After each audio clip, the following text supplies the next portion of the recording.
पटना के दीदारगंज इलाके में कुछ लोगों ने पुलिस प्रशासन के खिलाफ मोर्चा खोल दिया। हंगामा कर रहे लोगों ने आरोप लगाया कि इलाके में नहर की जमीन पर एक निजी कंपनी अवैध कब्जा कर रही है और ये आरोप भी लगाया कि पुलिस प्रशासन उस कंपनी पर कार्रवाई नहीं कर रहा। पुलिस के रवैये से नाराज निजी कंपनी के खिलाफ कार्रवाई की मांग करते हुए नारेबाजी शुरू कर दी गई। थाना प्रभारी बर्खास्त हो।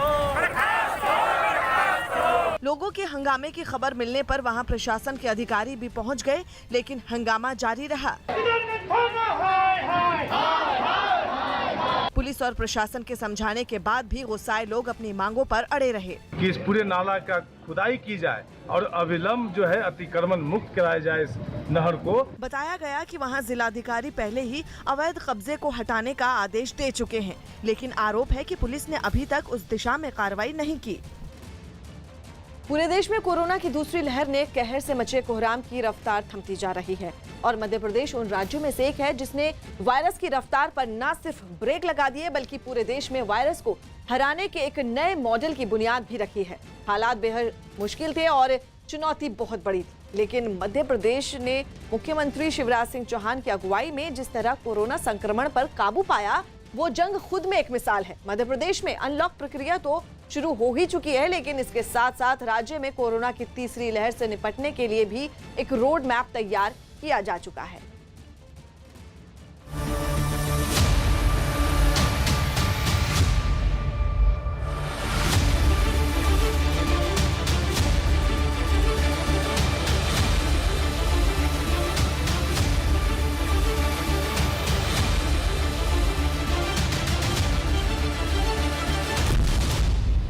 मध्य प्रदेश में हारा कोरोना।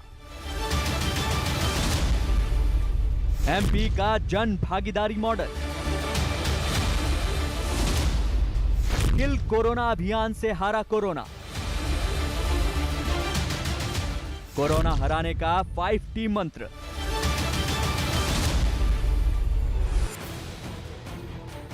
देश में कोरोना की दूसरी लहर ने देश के दूसरे सूबों की ही तरह मध्य प्रदेश में भी कोहराम मचा दिया था। हालात बेहद मुश्किल थे। अस्पताल मरीजों से भरे पड़े थे। सरकार ऑक्सीजन की किल्लत से भी जूझ रही थी। ऐसे हालात में राज्य सरकार ने कोरोना को हराने का एक ऐसा मॉडल इजाद किया जिसकी बदौलत राज्य में न सिर्फ कोरोना पर काबू पा लिया गया बल्कि कोरोना की तीसरी लहर को हराने का एक रोड मैप भी तैयार कर लिया गया है। दरअसल कोरोना को हराने के लिए मुख्यमंत्री शिवराज सिंह चौहान ने जन भागीदारी मॉडल की शुरुआत की। मुख्यमंत्री शिवराज सिंह चौहान के मुताबिक ये जनता का जनता के लिए और जनता के ही द्वारा कोरोना को हराने का मॉडल है। आज मैं ये कह सकता हूं कि आप सबसे मिलके अब कोरोना संक्रमण से लड़ाई जीतने के कगार पर हम पहुंच गए। उस लड़ाई में आप सबका सहयोग मिला, जनता का साथ मिला, समाज के हर वर्ग ने सहयोग किया। सारे जिम्मेदार जनप्रतिनिधियों, समाज सेवी हो, स्वयंसेवी संस्थाएं हो, सामाजिक राजनीतिक दलों के कार्यकर्ता हो, सरकारी अमला हो, डॉक्टर हो, नर्स हो, पैरामेडिकल स्टाफ हो, पुलिस के मित्रों, अलग अलग विभागों का अमला हो, सबने अपना सर्वश्रेष्ठ देने की कोशिश की है। राज्य सरकार के मुताबिक जन भागीदारी मॉडल की बदौलत आज 30 जिलों में पॉजिटिविटी रेट 1% पर आ गया है। अब मध्य प्रदेश का कोई भी जिला रेड जोन में नहीं है और पूरे सूबे में कोरोना के महज 14,186 एक्टिव केस ही बचे हैं। इतना ही नहीं, राज्य में रिकवरी दर 84.47% से बढ़कर 93.39% हो गई है। मुख्यमंत्री शिवराज सिंह चौहान का कहना है कि कोरोना की रोकथाम के लिए सरकार ने क्राइसिस मैनेजमेंट ग्रुप बनाए। गांव में ब्लॉक लेवल तो शहरों में वार्ड स्तर क्राइसिस मैनेजमेंट ग्रुप बनाए गए। इतना ही नहीं, कोरोना की दूसरी लहर से लोगों को बचाने के लिए राज्य सरकार ने 5T फार्मूला दिया। 5T यानी ट्रेसिंग, टेस्टिंग, ट्रीटमेंट, टीकाकरण और टेंडेंसी। शिवराज सिंह चौहान के इस 5T फॉर्मूले ने सूबे में कोरोना की डराने वाली रफ्तार पर ब्रेक लगा दी और इस फॉर्मूले की बदौलत जल्द ही कोरोना की दूसरी लहर पर काबू भी पा लिया गया। यही वजह है कि मध्य प्रदेश के जन भागीदारी मॉडल की तारीफ खुद प्रधानमंत्री नरेंद्र मोदी कर चुके हैं। जन भागीदारी मॉडल की बदौलत मध्य प्रदेश ने न सिर्फ कोरोना पर काबू पा लिया, बल्कि मध्य प्रदेश में 1 जून से अनलॉक की प्रक्रिया भी शुरू हो गई है। लेकिन अनलॉक कहां, कैसे, यानी अनलॉक में क्या खुलेगा, क्या बंद रहेगा, इसका फैसला लेने की जिम्मेदारी भी गांव, ब्लॉक, वार्ड, नगर और जिला क्राइसिस मैनेजमेंट ग्रुप को सौंपी गई है। यानी अनलॉक की प्रक्रिया भी स्थानीय स्तर पर जो हालात हैं उसके आधार पर तय की जाएगी। लेकिन कोरोना की तीसरी लहर के मद्देनजर सरकार ने अनलॉक के दौरान भी लोगों के लिए कुछ नियम का पालन करना अनिवार्य कर दिया है। यानी अनलॉक होने के बाद भी राजनीतिक रैलियों, सभाओं और धार्मिक आयोजनों पर पाबंदी रहेगी। शादियों में तयशुदा संख्या में लोग शामिल होंगे। शादी में आने वालों के लिए कोरोना टेस्ट कराना अनिवार्य होगा। बाजार खुलने पर मास्क पहनना और सोशल डिस्टेंसिंग जरूरी होगी। भीड़ इकट्ठी न हो पाए, इसके लिए धारा 144 लगी रहेगी। इसके अलावा राज्य सरकार ने अभी ये तय किया है कि सूबे में कोविड केयर सेंटर्स बंद नहीं किए जाएंगे। राज्य में हर दिन 75,000 टेस्ट किए जाएंगे। इतना ही नहीं, राज्य में किल कोरोना अभियान जारी रहेगा।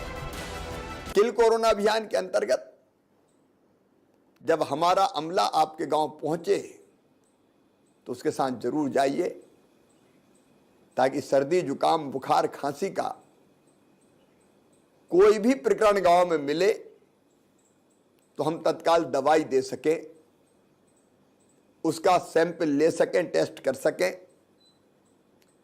समय पर पता लगना ही संक्रमण को रोकने का प्रभावी उपाय है।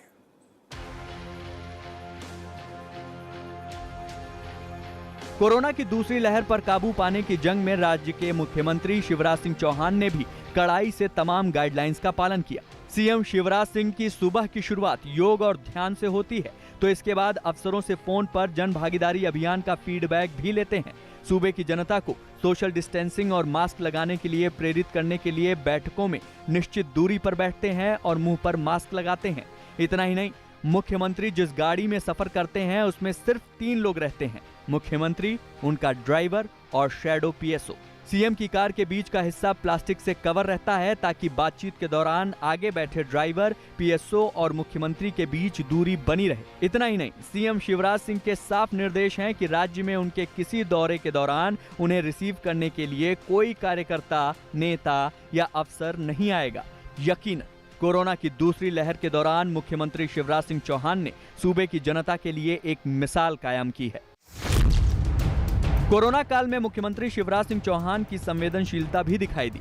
मध्य प्रदेश सरकार ने वायरस की वजह से अपने माता पिता को खो चुके बच्चों के लिए एक नहीं बल्कि कई बाल कल्याण योजनाओं की शुरुआत की। राज्य सरकार ने सूबे में 300 ऐसे बच्चों की पहचान कर उनकी मदद भी करना शुरू कर दिया है। इस योजना के मुताबिक राज्य सरकार ऐसे बच्चों के लिए फॉस्टर केयर और स्पॉन्सरशिप शुरू करेगी। इन बच्चों के 21 साल के होने तक राज्य सरकार उन्हें हर महीने 5,000 रुपए बतौर सहायता राशि देगी। 173 बच्चों को ये सहायता राशि दी भी जा चुकी है। इसके अलावा इन बच्चों को निःशुल्क शिक्षा और फ्री राशन दिया जाएगा। हो सके तो पैदल जरूर घूमें, व्यायाम जरूर करें। इम्यूनिटी बढ़ाने का, अपने आप को निरोग रखने का योग तरीका है। इसलिए योगाभ्यास ये शारीरिक के साथ साथ मानसिक बल भी प्रदान करता है। और प्राणायाम कृपया करके जरूर करें। यकीनन राज्य सरकार के उठाए इन कदमों की वजह से मध्य प्रदेश में कोरोना पर काबू पा लिया गया है। लेकिन राज्य सरकार कोरोना की तीसरी लहर से निपटने के लिए भी एहतियातन एक रोड मैप तैयार कर चुकी है। राज्य सरकार के मुताबिक भविष्य की इस रणनीति में भी जन भागीदारी मॉडल का अहम योगदान रहेगा। शादी समारोह में लोगों के फायरिंग करने की